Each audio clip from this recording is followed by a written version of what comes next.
Well, we caught.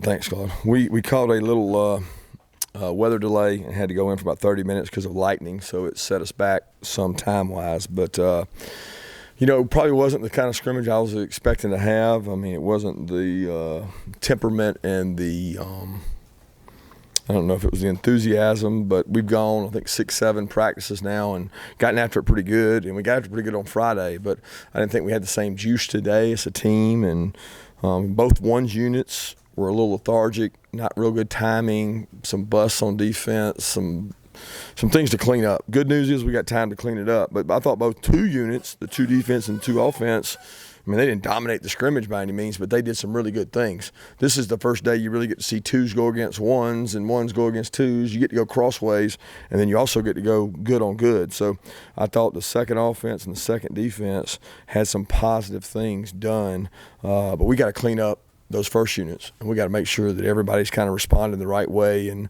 creating identity. I didn't think that we created an identity today. Some guys did some individual things well. But with that, I'll open it up.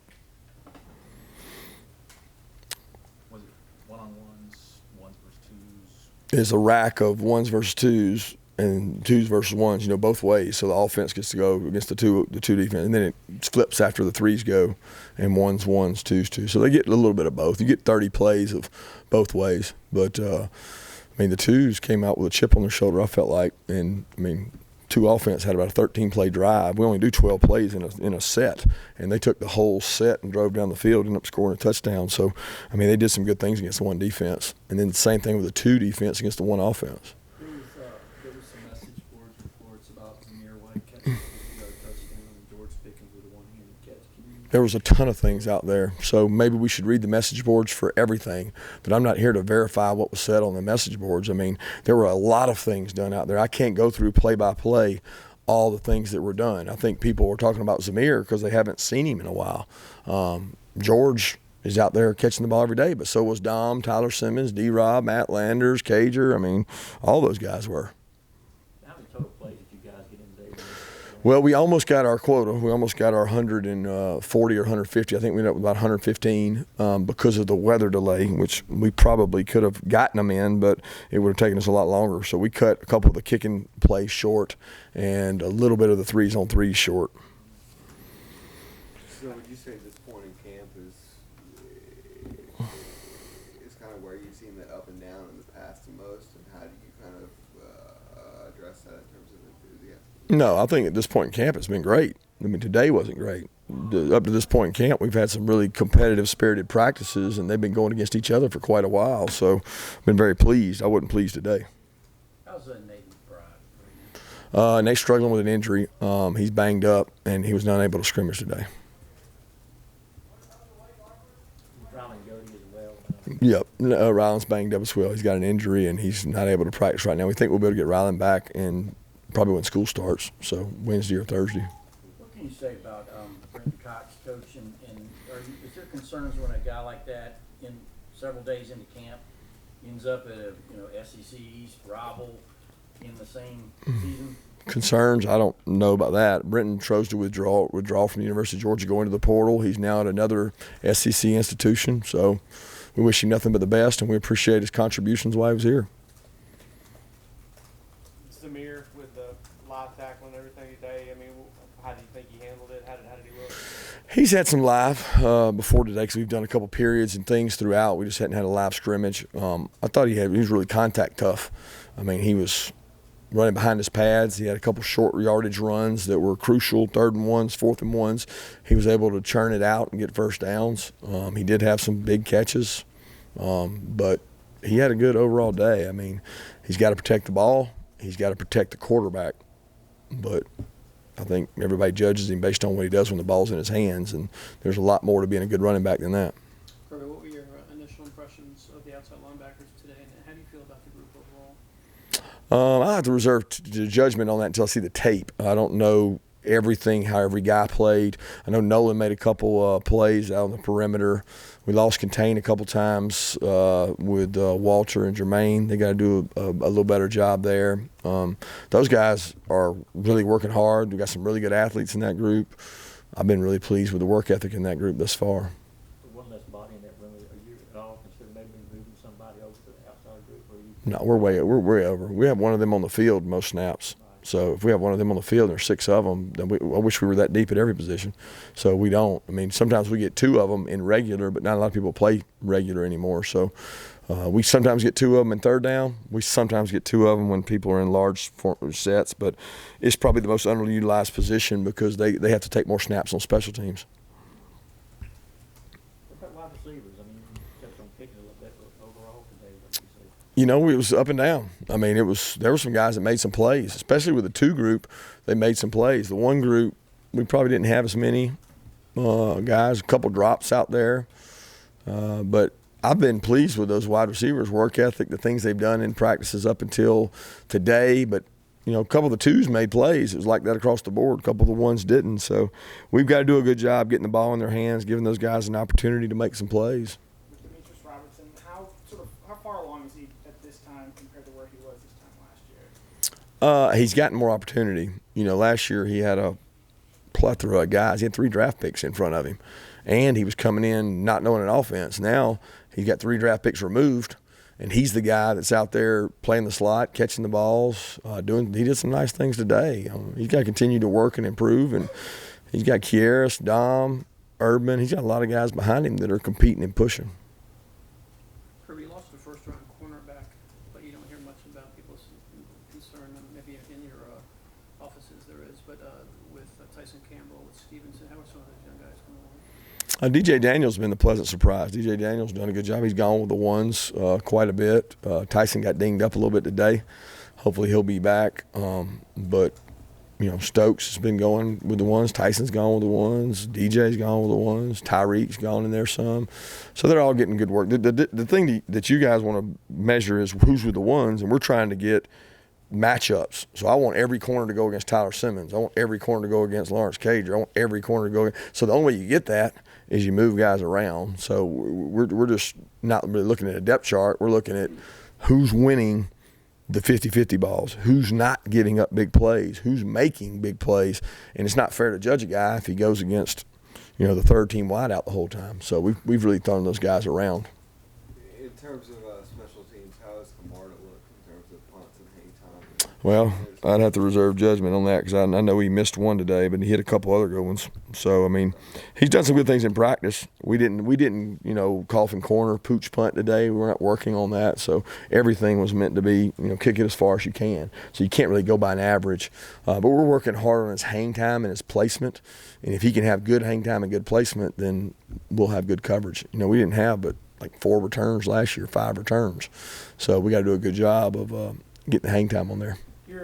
You look at the watch lists and previous season teams and all that stuff. Your offensive linemen are popping up a lot, but you've also they've got to do it. They've got to put it on the field. How do you feel like they performed today in the scrimmage? I don't know. It'll be hard to see. I mean, we have to wait and see because it's hard to tell without looking at it. You know, I know that if you're not scoring points on offense, there's probably not going to be a lot of all linemen up for awards. And, you know, we didn't score a lot of points today. So at the end of the day, it's one of those things, how well you perform, what is your identity, what are you trying to create? Because there's some good players on that offensive line, but good players got to play good. Was out today with Chris forward? No. DeWine can't go yet. He practices every day, but he can't go in the scrimmage. No, he played in 7-on-7.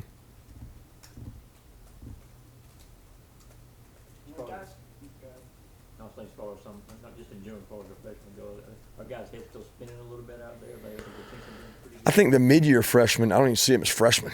I mean, they're like Lewis made some plays, man. Nolan, Kobe, all those guys that you guys have known about through last spring, they kind of like comfortable out there playing. The newest guys is George, Dom, Kenny McIntosh made some nice plays. Those guys are getting to kind of be the guys that are like, wow, this is my first scrimmage. You know, the defensive lineman, Trevon gets some work in there, and Timon Bill and Zion get some work. The 2 linebackers, Ryan and Tresman, we had them all spring, but we didn't get to see them do much. They got a lot of reps today. They're going to have to be guys that can really help us on special teams in order to make the bus, to make the trip. And both those guys are picking things up well. They're not ahead of the guys older than them yet, though. You guys talk, when some of your players talk about Zamir, they mention, you know, they're excited to see him back, how hard working he is. Where do you think that sort of excitement comes from their perspective? because that's human nature. I mean, when you see a guy go through what he's been through, who's not pulling for Zamir White? I mean, every guy on our staff and every player on our team has seen his ups and downs and the rehab he's done. I mean, he's on the sideline for a whole year just working out and running. So when he gets an opportunity to come out there and gain some confidence and have some success, I think everybody's pulling for him. And the defensive players, it's hard to pull for him because you got to tackle him. You know, it's not easy to go out there and tackle. He's a full-grown man when he's out there running the ball. Fantastic ton just so far again about Brian Harry. Brian had a good scrimmage. Brian comes to work every day. He's a lunch pail guy. He works his tail off. He caught the ball out of the backfield. He protected. He had one long explosive run. I don't know how far it was, but he had a good run. I mean, Brian's a guy that every day he's out there. He's Brian. He loves football. You've talked before about wanting maybe as many as 5 inside linebackers to kind of rotate and match up. Do you feel like, with some of the guys you've got around that you're close to that, or at this point in the Yeah, I don't know that I've ever said I wanted 5. I'd rather have one really good. right, yeah. I mean, give me Roquan, and I don't have to play 5. You know what I mean? I mean, I don't know that you want 5. I think you've got to have enough depth in our league, but the more you have to sub, you're specializing because this guy does this good, this guy does this good, this guy does this good. You really want to have some continuity of 2 to 3 guys that are able to go in there and play. We just don't have a lot of separation right now, especially among our top 3. And I thought last year we were able to spell and keep guys fresh by playing 3. It's going to be important now that we get 4th and 5th guy that can learn but can play on all those special teams. Because if you lose one of those 3, one of those guys has got to be able to step up and go play. Talking about, you said Juan's not ready to go right now. How's Stetson looking at Yeah. as a backup? And then you got 3 or 4 walk-on guys that have joined the team as quarterbacks too. Any of those guys that you can tell us anything about? Yeah, Stetson had a good day today. I thought Stetson, he executed the offense. He was behind that. It seemed like the longest drive ever against the one defense with the 2 offense. They were really steady, really consistent, converted 3rd and 1, converted to 4th and 1, just kept going. I mean, it was a long drive, and he executed well. He moved around the pocket well. I mean, he did some good things. 3rd down period, I want to say they won 6 or 7 of 8 when it was 2s on 2s, and he converted a lot of 3rd downs. I mean, he did some good things. So I'm proud of Stetson for that because he's worked really hard on doing that. He's still got some areas that he can improve on from checks and making the right decisions late in games, 2-minute, things like that. But he's done some good things. And the Priestley kid we brought in, once we knew Dwan was going to be there, he did some good stuff with the 3s. He's a kid that was talented. He had an ACL his junior year, so he didn't get seen. Had a pretty good senior year. And he's one of our walk-on players that took a lot of reps with the 3s that I thought did a good job today. Did the first team offensive line play with standard, and did anybody stand out on the D-line? Did it play with standard? What do you mean? With standard? Well, that's hard to measure because we didn't run the ball every single snap like a lot of the games. We go out there and we're a really physical team and get after it. I can tell you that the standard to me is not that you're going to go out against a 2 defense and not score on 50% or 60% of your possessions. You got to go and convert and score, but that's not all on them. It's on the entire unit as a whole to execute, to come out and wide receivers catching balls, quarterbacks doing things, running backs breaking tackles, and the O-line dominating the line of scrimmage. And we didn't do that today, not with the one offensive line. We didn't. But those guys rolled. Cade and Ben, rotated like they've been doing, and Cade rotated some at center too. At this point in camp, how much have y'all worked kicking punt returns, and who are guys that have emerged there? Yeah, we do kicking. We do punt, return, punt every day, or kickoff, return every day. So Tyler Simmons, Kieris Jackson, DeAndre Swift, Erdman have all been back there. Kickoff, return, some of the same guys, but D-Rob, James Cook. There's been about 6 guys back there on punt returns and kick returns. Today, because we only had a limited number, Tyler, Kieris, and I think Erdman and Dom were back there. That's supposed to say Dom was back there today. Dom was back there today. I missed him initially, but he was back there today. You mentioned Cade was rolling at center and guard. Is he doing any tackle still? He's going to do some tackle, and he's done some tackle in practice. We just didn't do that with him today, but he's going to get some left tackle work as we advance. We wanted the meat and potatoes to be guard and center. And then after the first scrimmage, we're going to say, okay, he can get some tackle, but he's still in a battle for that guard spot. 2 more questions. What does it say about Cade that you're moving him and trying him with a bunch of different positions? Well, first off, he's versatile. He's an athlete, and we can't let that be a detriment to him, because if he can be in the starting five, he needs to be in the starting five. But his value also is that he can snap, and he's athletic center. And if you can play center, left tackle, and guard, you're pretty talented, and you're bright. And he's really tough, man. He plays hard, and he plays tough and physical. So he's a bright spot for us, but he's in a battle for a spot. Has anything stood out to you about your defensive line thus far? Not just today, but throughout the whole thing. About you got 6 seniors, you sound some talented freshmen. Is there anything kind of jumped out at you about that group? I wouldn't say anything's jumped out. I mean, the freshmen are all brand new, so they're a little bit overwhelmed. I mean, they're not like out there, knowing everything to do. They're still playing with a little bit of, I'm not real sure about this, because they weren't here mid-year. And then the seniors, you got David coming off of Liz Frank. He doesn't get all of his reps. Julian's coming off an ACL. He doesn't get all of his reps. So 2 of those guys are kind of spot players. They're not out there taking every single rep. So Tyler gets a lot of the work. Mike B gets a lot of the work. Jordan's done some good things. Devontae White has played really physical and played well. Tramel's come on some as well. But, I mean, we've got to play better on the D-line. We've got to cause more havoc. We've done that in some practices, but we haven't done that consistently. And that's where we got to be able to do that with those guys up front. Thanks, guys.